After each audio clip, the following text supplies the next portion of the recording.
So I mentioned in one of my last videos about the SNES Classic that I was in the process of trying to learn Japanese. And yeah, I've been doing it for about almost 2 months now. I'm sure a lot of you are thinking, why? Because I mean, you look at Japanese. If you know nothing about it, it's an incredibly complex looking language. It seems like a fucking nightmare to go into. Kind of is, but okay. Let's go into reasons. As obviously you can tell by this channel and the whole structure of it, I'm a video game enthusiast, I guess would be the term. I like video games, and some of the best video games are Japanese, of course. Almost with the exception of Microsoft.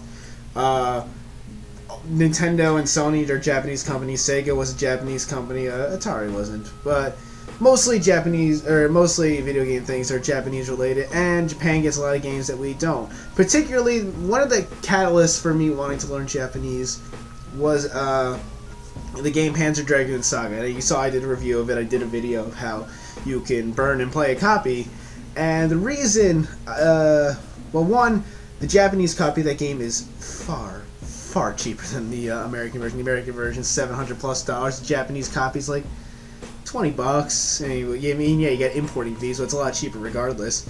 And another thing is that there was some translation differences in Panzer Dragoon Saga that just didn't make a whole lot of sense. Spoiler alert for Panzer Dragoon Saga. Towards the end of the game, Azelle says to Edge, "I love you," which in the Japanese version she does not say it, even in the game.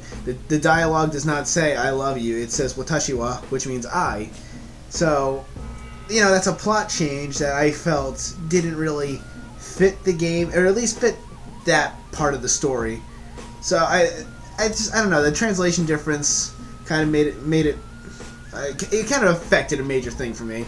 And another reason is for learning Japanese is I'm a big video gamer. I like watching anime. I haven't watched anime. I don't watch anime a lot these days, but I like watching anime, and it'd just be nice to understand what the fuck they're saying without being so reliant on the subtitles, especially because Japanese voice actors usually are better. And I hate saying that because everyone thinks weeaboo or fucking. It is a lot of the case. I think in Breath of the Wild, in particular, Zelda Breath of the Wild, Zelda's Japanese voice actress is far better than her English voice actress. She emotes far better, and she's not doing a fake British accent and sound like Snow White. So another reason for learning Japanese is for me is my memory. I have 2 jobs. My second job requires a lot of memorization and on-the-spot thinking, and I think learning a language like Japanese is a good way to keep my memory sharp, keep my mind sharp, and make sure I don't fuck up what I say. Because in that particular job, which I can't say, part of the reason why I hide my face in the Raining Spider-Man videos is you need to be able to answer or say your material, basically. And I also like Japanese culture. I like the honor that's in the Japanese culture. And with that said, though, and this is going to the other reason, but I don't want to go to Japan to teach. I have no interest in living in Japan. I would not mind, going on vacation there or visiting, but I have no interest in moving there or living there because the culture's, while radically different, there's a lot of things in American culture that I prefer.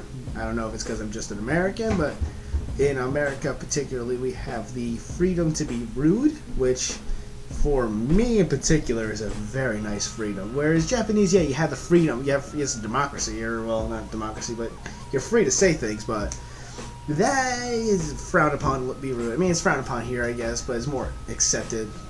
But okay, so where have I begun with Japanese?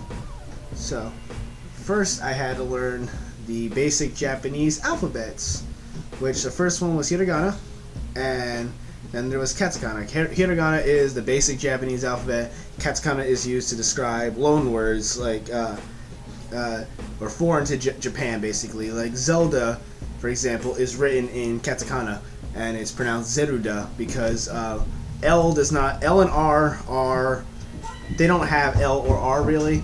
It's kind of in between. It's not like ra, ri, or ro, or la, li, or lo. It's kind of in between, like ra, li, lo. And that's where you get that whole that problem with English, that stereotypical hello.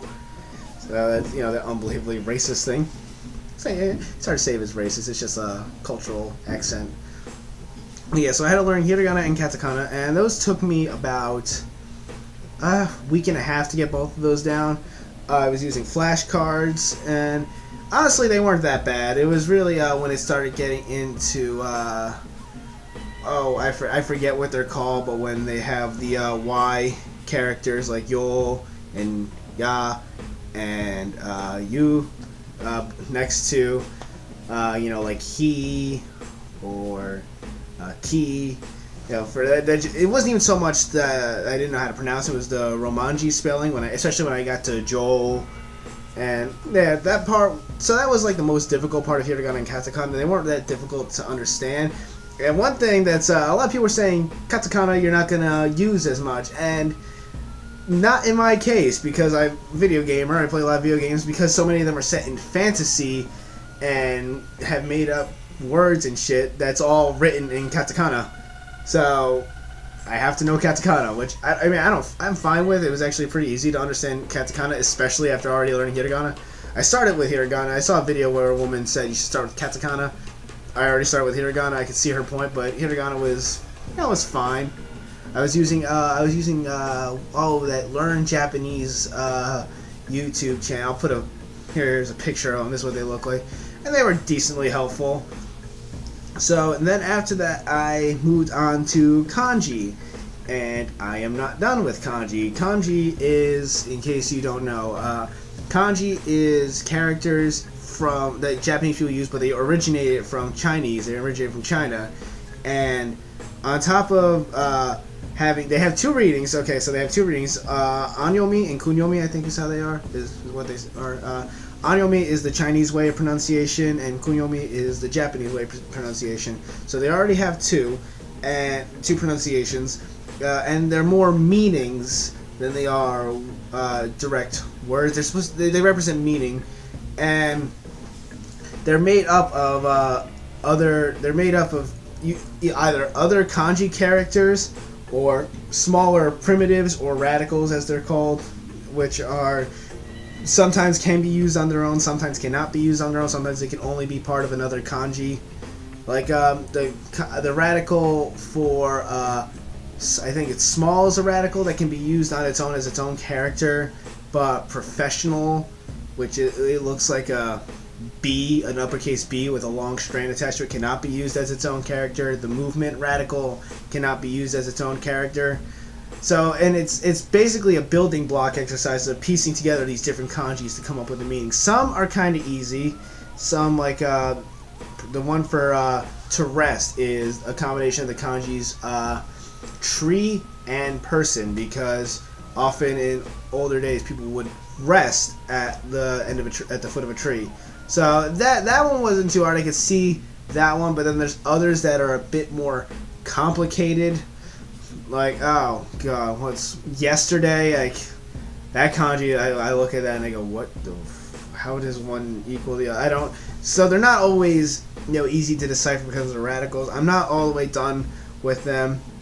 In fact, I have my kanji note cards in front of me, and it's big stack. This is about 250. I know about 300 kanjis right now out of 2,216, I believe. I think that's it. I'm not entirely sure, but yeah, I still have a long way to go. I have about 10% of the kanji down. So that's the character system. And moving on to how the preparation I've been doing, any Japanese channels or things I've been doing for at least for YouTube channels I watched a couple. I watched Texan in Tokyo. That channel's done though, and it was a nice little channel. It's just more so cultural differences. I watched Charlotte in Japan. This is kind of more cultural though. She's not she did videos on how to learn Japanese, but I didn't find them incredibly helpful, save for one thing that I'll mention later. Rachel and June, kind of the same thing. They weren't very interesting.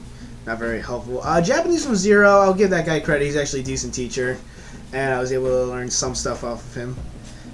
Who else? I saw Find Your Love in Japan, which it just seems like the other channel, Japanese Man Utah, with more stereotypically looking Japanese guy. So, and then my favorite one that I've been watching is Abroad in Japan, which that one's the more well-known one, I think, with Chris Broad.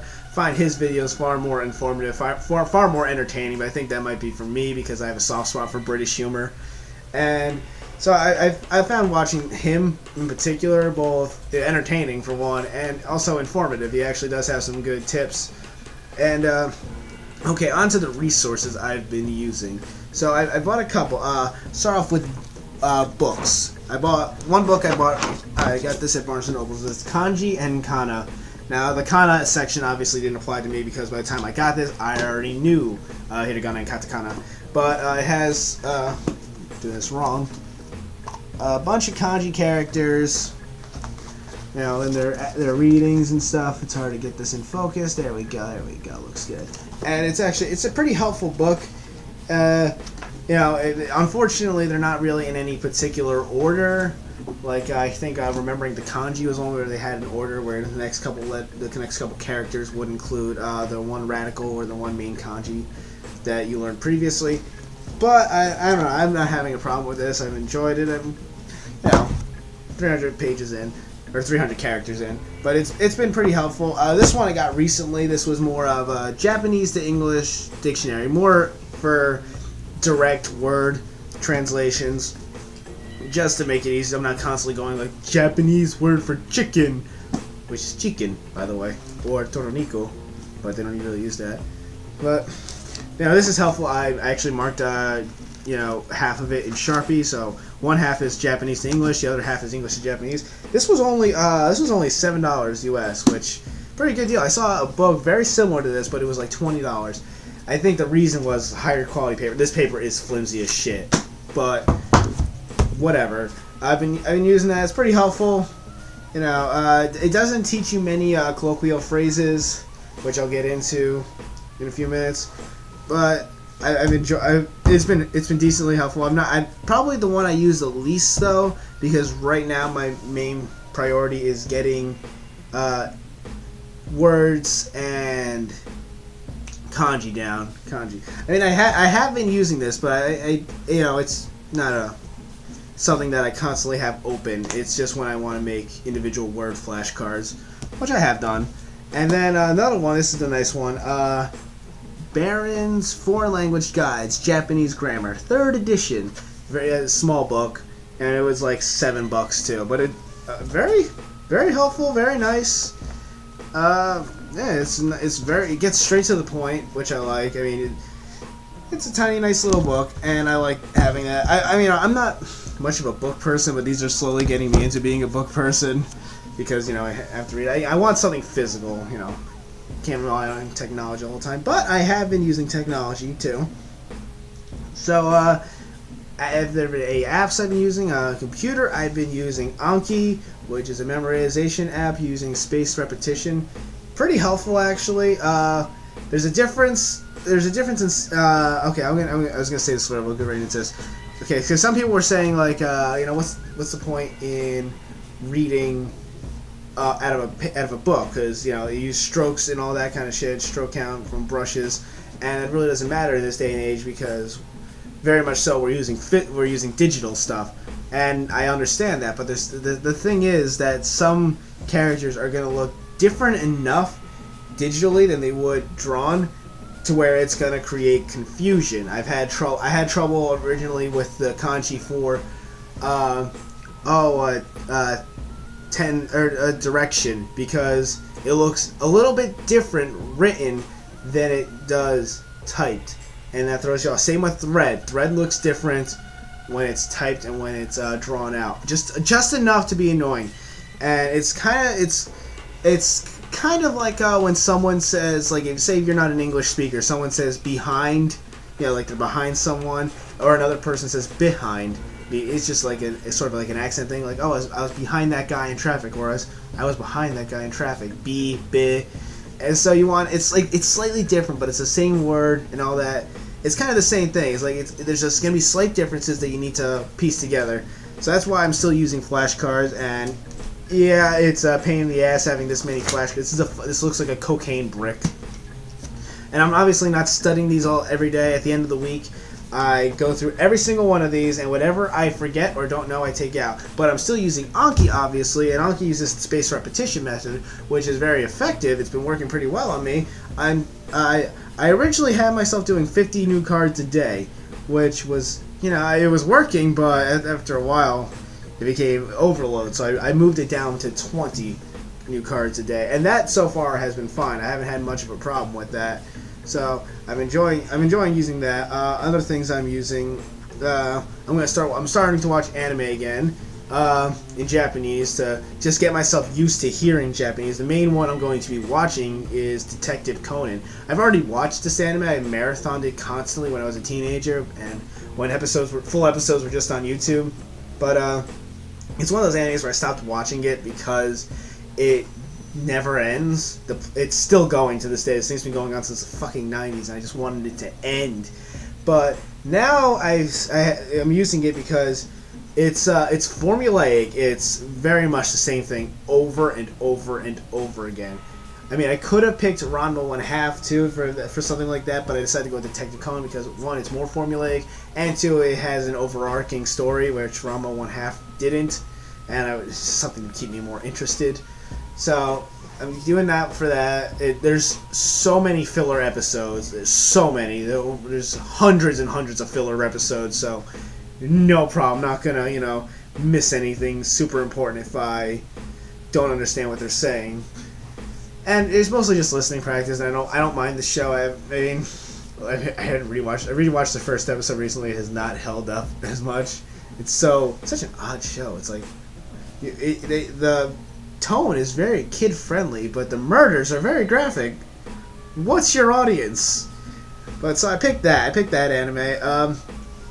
I had some phone apps. I had Kana Town. I was just using that for quick memorization of hiragana and katakana, and it was a good app. It was a really good app. I deleted it though because I didn't need it anymore. At this point I can draw out hiragana and katakana very easily, and it's not an issue. What else have I been using? This is something I got from Charlotte in Japan. I mentioned her before. Like I said, I didn't find her videos very helpful, except for one where she plugged an app called Hi Native.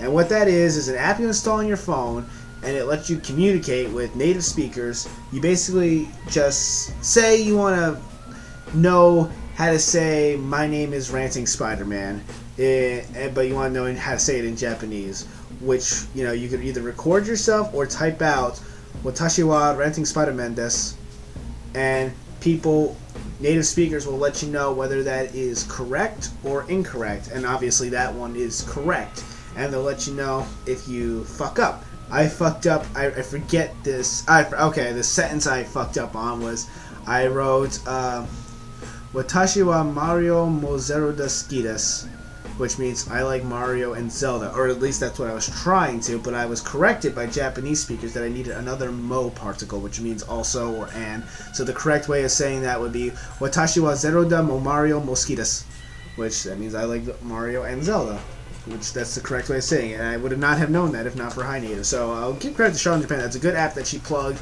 and I've been using that. It's been very helpful. So Hi Native is a great app. I definitely recommend getting it if you're interested in learning a language. And also you earn points by correcting other people's, like English, for example, or answering questions about English culture or American culture, it really depends on where you live. So like I've corrected a guy from South Korea. He was trying to say one of the most popular singer in Korea or something like that, and I corrected him. And it's people just trying to help each other learn a language, which I like. It's a community thing. So that's actually a great app. That's been a lot of fun to use. I plan at some point to use the site that Abroad in Japan plugged, which was italki. It's basically where you just pay to have a language partner or teacher, and they can help you with your pronunciation, verb conjugation, stuff like that. Now, I'm not using that right now because right now my Japanese is nowhere near the level where I think I'd be able to sustain any sort of conversation. So I want to get that down and then use italki. And what I like about italki is that it's disgustingly affordable. Like, really affordable. I saw one guy who's an hour of a Japanese lesson, $11. Fuck college, fuck school, that's it. $11 for an hour. Perfectly fair. I plan on doing it 1 hour a week once I feel I'm at an appropriate level. I'm going to start off with an English guy who knows Japanese or American guy who knows Japanese. And there's actually a guy who lives fairly close to me who can do that for a very reasonable price. And I plan on using him first. He can help me build up a structure, and then I can take the leap to the native Japanese teacher. And that one's going to be more of a pain because of the scheduling conflicts, the time differences. I mean, as a courtesy to them, I'm not going to make them get up at like 6 a.m.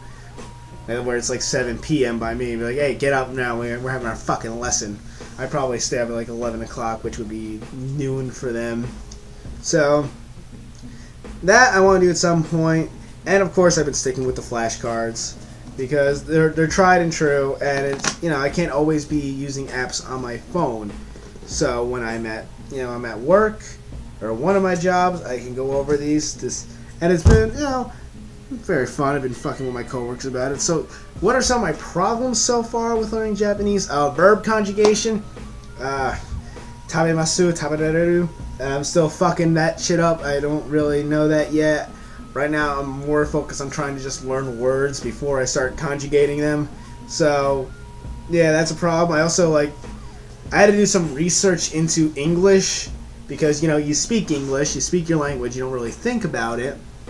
So, I honestly forgot at this point what a verb is, what a noun is, what an adjective is, because I just speak. I don't think about it, which is a level I want to get to with Japanese where I'm not constantly thinking about it. But that's going to take for fucking ever, which I'm fine with. It's, you know, this is not supposed to be an easy process. Another problem would be non-direct phrases, like this one's easy, but the way to say excuse me in Japanese is sumimasen, but the translation's not literal. It's not literally the Japanese word for excuse and then the Japanese word for me. It's just a phrase. Same with hajimimashite. Or hajimimashite. I fucked up the pronunciation of that. See? You gotta work on that. So, yeah, pronunciation is a little bit of a problem.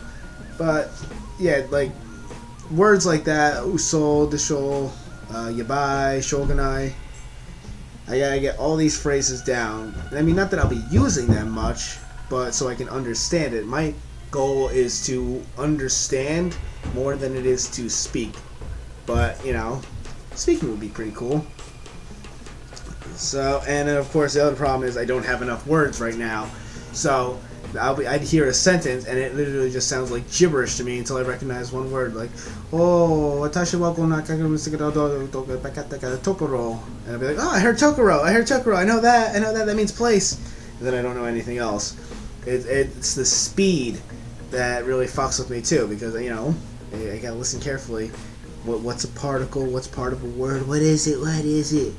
So this is about 2 months of it almost, and it's been a very fun thing to do. I actually have been enjoying myself doing this. It's kept my mind sharper, it's kept my self-esteem higher, and it's just interesting to me to learn cultural differences, and it really puts a new perspective on some things that you look at. So that's where I'm at right now. I may do an update at some time in the future, just to show some progress I've made.